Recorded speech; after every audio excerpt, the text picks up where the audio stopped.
الرحمن الرحیم والذین جاہدوا فینا لنہدینہم سبلنا ناصر ملت قائد وحدت علامہ راجہ ناصر عباس جعفری، علماء کرام، سادات عظام، بزرگان ملت، جوانان ملت، السلام علیکم ورحمۃ اللہ وبرکاتہ۔ آج کا یہ اجتماع مہدی برحق کانفرنس شہید قائد علامہ عارف حسین الحسینی سے تجدید عہد کرنے کے لیے ہے۔ شہید علامہ عارف حسین الحسینی نے جو خط چھوڑا ہے، اس خط پر چلنے کے لیے مزید عزم اور ارادہ کرنے کے لیے ہے۔ آج کا یہ اجتماع شہید قائد علامہ عارف حسین الحسینی اور ان ملت کے تمام شہداء سے تجدید عہد کے لیے ہیں۔ جیسا کہ آپ جانتے ہیں کہ وطن عزیز پاکستان میں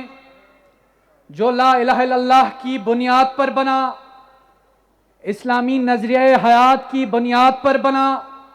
وطن عزیز پاکستان کو بنانے کا بنیادی مقصد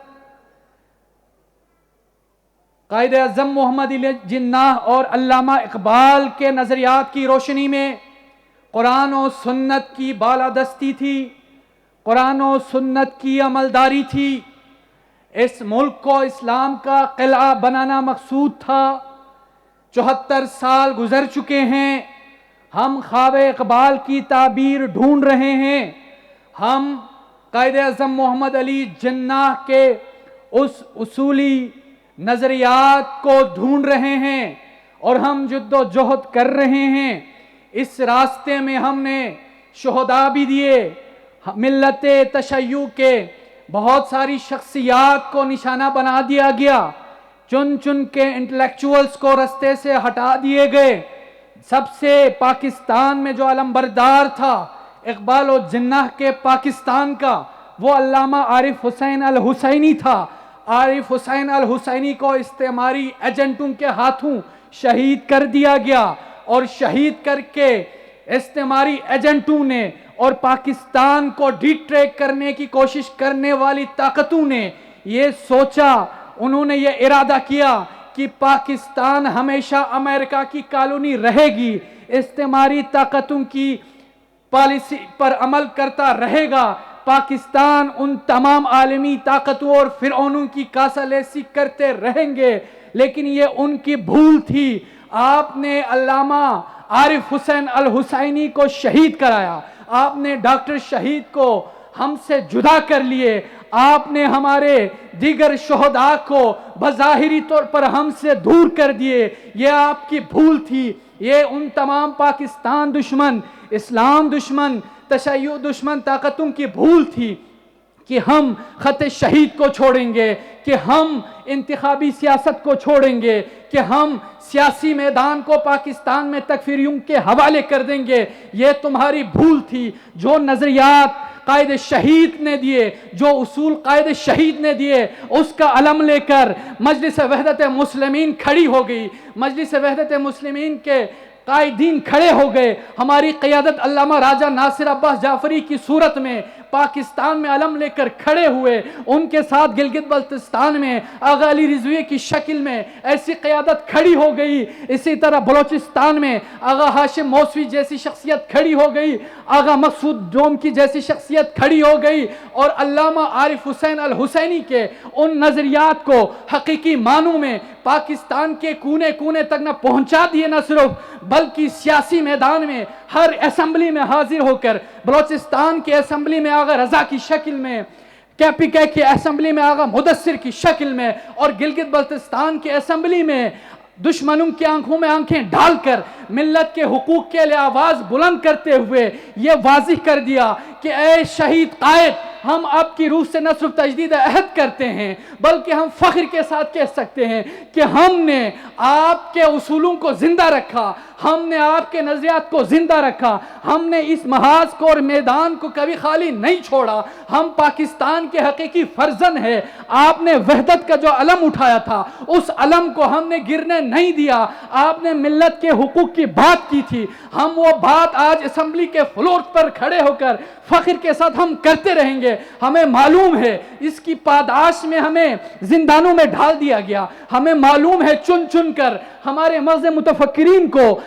مسنگ میں شامل کر دیے گئے۔ بہت سارے مسنگ کے ذمہ دار عالمی استعمار اور ان کے پاکستان میں موجود اداروں میں بیٹھے ہوئے وہ کالے بھیڑیاں ہیں جنہوں نے ان 70 سالوں میں 74 سالوں میں پاکستان کو کبھی بھی اقبال و جناح کا پاکستان بننے نہیں دیا۔ وہی ذمہ دار ہے ہمارے مسنگ کے بھی، وہی ذمہ دار ہے پاکستان میں فرقہ واریت کے بھی، وہی ذمہ دار ہے پاکستان میں دہشت گردی کے بھی۔ کل ہم جب نعرے لگاتے تھے ہمارے علماء ہمیں یہی سبق سکھاتے تھے کہ جو امریکہ کا یار ہے غدار ہے غدار ہے، اس کو تم نے امپورٹڈ نعرہ بنانے کی کوشش کی، اس کو تم نے مسلکی نعرہ بنانے کی کوشش کی۔ ہم نے پاکستان کو اقبال و جناح کے پاکستان بنانے کی کوشش کی، تم نے اس نظریے کو ڈی ٹریک کرنے کی کوشش کی اور تم نے اس نعرے کو ایک مسلک کا اور تشیع کا نعرہ بنانے کی کوشش کیا۔ ہم نے نعرہ لگایا تھا، ڈاکٹر کا نعرہ یاد ہے، امریکہ مرد آباد ہے، ہم نے نعرہ لگایا تھا، خمینی کا ارشاد ہے امریکہ مرد آباد ہے۔ اس نظریے کو تم نے ڈیفیم کرنے کی کوشش کی پاکستان کی سرحدوں میں، لیکن الحمدللہ ہم فخر کے ساتھ کہہ سکتے ہیں کہ آج اسی نعرے کی بنیاد پر وہی نعرہ لے کر پاکستان کے 22 کروڑ عوام اٹھ کھڑے ہو گئے ہیں، اور انشاءاللہ وہ نظریہ وہ خط جو علامہ عارف الحسینی نے پاکستان میں کھینچا تھا، اپنے خون سے سینچا تھا، اس نظریے کے پرچار کے لیے آج اہل سنت بھی کھڑے ہیں، آج شیعہ بھی کھڑے ہیں، آج اہل حدیث بھی کھڑے ہیں، تمام مکاتب فکر نہ صرف کھڑے ہیں بلکہ پیغام بھی پاکستان کے ان نام نہاد اداروں کو جن کا کام پاکستان کی حفاظت کرنا تھا، جن کا کام پاکستان کو پروگریس کی راہ پہ لے جانا تھا، جن کا کام پاکستان کو پیش رفت کی طرف لے جانا تھا، انہوں نے غیر ملکی ایجنڈوں کی ایجنٹی کرتے ہوئے پاکستان کو نہ صرف ڈسٹیبلائز کیا بلکہ آج آپ کسی بھی پیٹرن پہ دیکھیں، آج کسی بھی رینکنگ ریٹنگ پہ دیکھیں، وطن عزیز پاکستان جو قدرتی طور پر وسائل سے مالا مال ہے، یہ خطہ انسانی وسائل کے حوالے سے، قدرتی وسائل کے حوالے سے ان رچ ہے، آج دنیا کے کم ترقی یافتہ ممالک میں اخیر میں کھڑا ہے تو ان اداروں کی خیانت کی وجہ سے، ان اداروں کی نااہلی کی وجہ سے ہے جنہوں نے ہمیشہ ڈکٹیشن باہر سے لے لی، جنہوں نے ہمیشہ پاکستان کو اور پاکستان کی سالمیت کو میچ کرنے والے جو ہمارے اصول ہے، خارجہ پالیسی کے اصول ہے، ان کو چھوڑ کر اپنے محلات، اپنے بنگلوز کی خاطر انہوں نے غیروں کے اشارے پر ڈکٹیشن لیتے ہوئے اس پاکستان کو دہشت گردی کی آفریت میں، قرضوں کی دلدل میں پاکستان کو ڈبونے کی کوشش کی۔ یہ تمہاری نااہلی تھی، لیکن ہم قائد شہید علامہ عارف حسین الحسینی کے روح سے تجدید عہد کرتے ہوئے یہ واضح کر دینا چاہیں گے کہ یہ پاکستان ہم نے حاصل کیا تھا، یہ پاکستان ہمارے باپ کی جاگیر ہے، اس پاکستان کے اصلی فرزند ہم ہیں، اس پاکستان کو ہر صورت میں جناح و اقبال کا پاکستان بنا کے دم لیں گے۔ ہم ملت تشیع پر جب بھی آنچ آئے ہم اپنا وجود مٹا دیں گے، ہم زندانوں کی زینت بن جائیں گے، ہم مسنگ ہو جائیں گے، لیکن نہ تشیع کی نظریات پہ ہم کمپرومائز کریں گے، نہ تشیع کے حقوق کے حوالے سے ہم خاموش رہیں گے، نہ ہم اپنے علاقائی مسائل کے حوالے سے خاموش رہیں گے۔ عزیزان، پاکستان کے کونے کونے میں یہ پیغام میں دینا چاہوں گا اس پلیٹ فارم سے اور اس فورم سے، وہ یہ کہ وطن عزیز پاکستان جب اسلامی نظر حیات کی بنیاد پر بنا، وہ گلگت بلتستان کے غیور عوام تھے جنہوں نے مسلح جد و جہد کی، ڈوگروں کو مار بگایا اس خواب میں کہ گلگت بلتستان پاکستان کا آئینی حصہ بن جائے، لیکن آج بھی 2 نسلیں گلگت بلتستان کی گزر چکی ہیں، وہ خواب ابھی تک شرمندہ تعبیر نہیں ہو سکا ہے، اور یہ واضح کر دینا چاہتے ہیں آج گلگت بلتستان کا ہر فرد، ہر شہری، ہر ایک کی آنکھوں میں آنکھیں ڈال کر، اداروں کی آنکھوں میں آنکھیں ڈال کر یہ سوال کرنے کی پوزیشن میں ہے۔ جو 5th جنریشن ہے وہ سوال کرنا چاہتی ہے، سوال کرنا جانتی ہے کہ 70 سالوں سے 74 سالوں سے اس خطے پر جو مظالم ڈھائے گئے ہیں، ہمیں معلوم ہے کس جرم کی سزا دی جا رہی ہے۔ اگر گلگت بلتستان کے عوام بھی اگر کسی کے ڈکٹیشن پر چلتے، اگر گلگت بلتستان کے عوام بھی پاکستان کے حقیقی وفادار نہیں ہوتے، تو شاید تم بھی ان کے گھٹنوں پہ ان پہ جھک جاتے، گھٹنوں پہ جھک کے ڈیمانڈ لیتے۔ لیکن ہمارا جرم یہ ہے، جس طرح پاکستان میں مکتبہ شیعہ مکتب فکر سے تعلق رکھنے والے ملت کے ساتھ بھی وفادار ہیں، پاکستان کے ساتھ وفادار ہیں، بالکل اسی طرح گلگت بلتستان کے شہری بھی وطن عزیز پاکستان کے وفادار ہیں۔ اس جرم کی سزا دی جا رہی ہے اور ابھی تک گلگت بلتستان آئینی حقوق سے محروم ہے۔ اس فورم سے پاکستان کے کونے کونے میں یہ پیغام بھی جانا چاہیے کہ علامہ عارف حسین الحسینی نے اپنے گلگت بلتستان اور سکردو کے دورے پر انہوں نے واضح طور پر اس خط کو سامنے رکھا تھا اور ایفرٹ کی تھی، آواز بلند کی تھی کہ گلگت بلتستان کو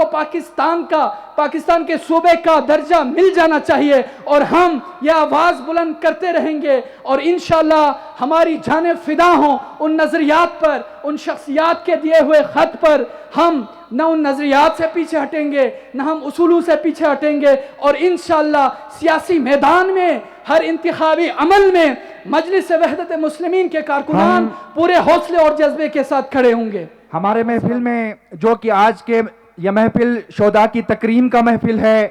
اور ہماری خوش قسمتی ہے